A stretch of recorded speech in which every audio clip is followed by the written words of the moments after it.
তিনি যখন রোদের মাঝে খোলা আকাশের নিচে হাঁটতেন, সাহাবারা তাকিয়ে দেখতেন আমরা ভীত সন্ত্রস্ত, আমরা এই রোদের মাঝে বাইরে যেতে চাই না, যেখানে ধান দিলে খই হয়ে যাবে, চাল দিলে মুড়ি হয়ে যাবে।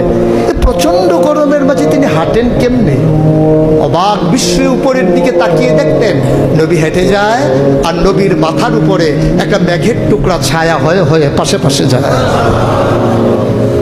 এবড়ো থেবড়ো পাথরগুলোর উপর দিয়ে আমার নবী যখন হাঁটতেন, পাথরের কোনা বের হওয়া পাথরে সবাই হাঁটতে ভয় পেতেন, অথচ নবী সেই এবড়ো থেবড়ো পাথরের উপর দিয়ে হেঁটে যেতেন।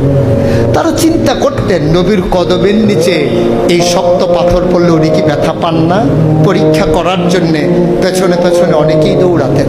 দৌড়ে দৌড়ে নবীর কদম মুবারকের নিচে যে পাথর পড়ে গিয়েছিল ওরা হাতে তুলে দেখতেন নবীর কদমের সম্মানে শক্ত পাথর তুলার মতো নরম হয়ে গেছে।